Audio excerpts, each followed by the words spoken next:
It is my most pleasant duty as the acting Amir to welcome the Supreme Commander of the Faithful in this audience to answer some of the questions that you members would have to ask today. But before that, if the Supreme Commander of the Faithful will permit me, I will have 5 minutes indulgence to give a brief introduction of our movement. The Ahmadiyya movement, as we are known in Islam, is a religious organization created under divine guidance, and it has an international, scope, I beg your pardon. It has established branches in 144 countries in Africa, America, Asia, Australia, and Europe. At present, its total membership exceeds 10 million worldwide, and the numbers are increasing day by day. And inshallah, we hope that we shall have another increment today in this meeting. Within the last 12 months, alhamdulillah, we have had more than 400,000 conversions all over the world. This is the most dynamic denomination of Islam in modern history. The Ahmadiyya movement was established in 1889 by our holy founder, Hazrat Mirza Ghulam Ahmad, whose picture appears at the back of the hall. In a small, remote village called Qadiani in the district of Punjab in India. He claimed to be the expected reformer of the later days, the awaited one for the worldwide community of religions. The movement he started is an embodiment of the benevolent message of Islam: peace, universal brotherhood, and submission to the will of Allah. Hazrat Ahmad proclaimed Islam as the future religion of man in these words: remember that nothing happens in this earth unless it has been so willed in heaven. And it is God of heaven who revealed to me that ultimately it will be the religion of Islam which will conquer the hearts of the people. With this conviction, the Ahmadiyya movement within a century has reached the four corners of the earth. Wherever the movement is established, it endeavors to exert a constructive influence of Islam through social projects, educational institutions, health services, Islamic publications, and construction of mosques, despite being bitterly persecuted in quite a few countries. Ahmadi Muslims have earned the distinction of being a law-abiding, peaceful, persevering, and loyal members of the communities in countries where they reside. The Ahmadiyya movement has objectives to rejuvenate Islam and moral values and spiritual values.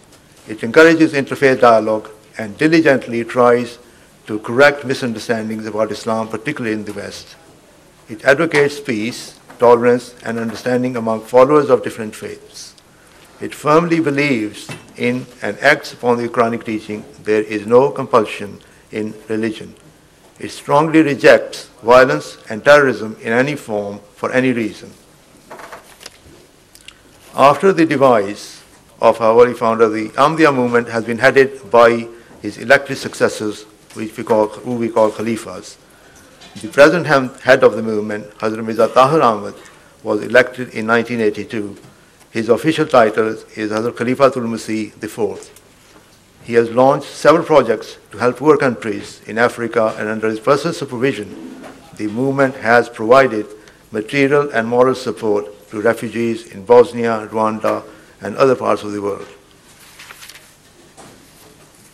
Now, before we actually start the meeting of question and answer, as most of you members have been told, we have these orange chairs on the left-hand side of the hall, and I would respectfully ask any member who has to have a question to please come onto the dais here and present their question and wait for the answer, and then respectfully request them to go back to the seats and take the seats. I will give you now the supreme head of our community, Hazrat Mirza Tahir Ahmad. Jazakallah.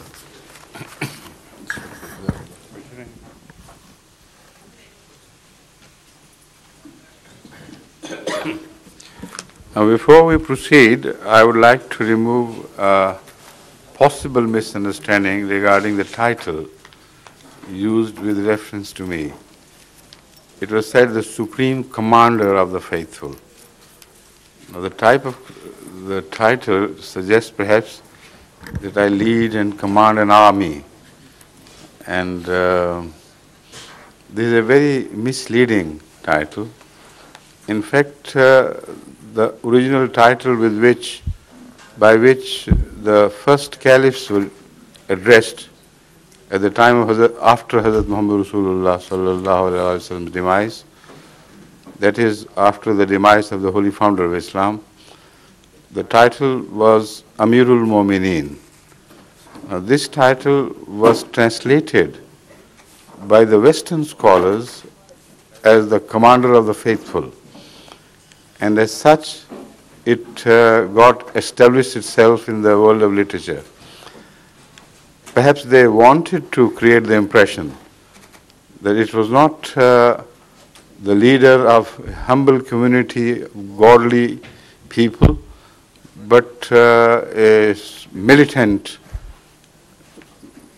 organized group or regimented group which was led by the caliphs of the time. So I don't know what the reason was, maybe this or may not be this, but I know that this title in the present context particularly is very misleading. And normally the head of the Ahmadiyya community has always been entitled and referred to as Khalifatul Masih, which is a simple, non-hawkish title, not too dove-like either, but it has no offensive air about it. It means that the one who is deputizing the Messiah of the age. So that's a simple title. I would much rather be referred to as that. Another thing, the word supreme is used now more often than before. While before I came over to England, neither I nor my predecessor were ever referred to as the supreme head. The head of the Ahmadiyya community was considered quite sufficient, and I still consider it to be quite sufficient. When I protested against this new addition to, I don't know for what purpose it was used, but to add perhaps glamour to the title, the answer was, it's not because of that at all. It was because here the head of the Ahmadiyya community of UK is also called the head of the community in Germany, is head of the German community. So people here may misunderstand you to be only belonging to this country. But I doubt if it is necessary at all, because everybody knows, everybody has common sense enough to distinguish between one office and another. And look, whenever we say Amir, head of, we'd never say Amir, head of the Ahmadiyya community UK. We call him Amir of UK. So first of all, Khalifatul Masih is quite sufficient and has long been traditionally used without causing any misunderstandings. Secondly, if the head is to be used, then there is no need for adding supreme or less supreme, etc., etc. Now I invite those of the guests who have come here to ask a question or two. They may please step forward and come to the microphone, one after the other, of course.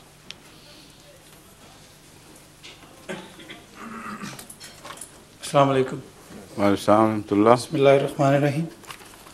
My name is Shahid Ahmad Qureshi and I came from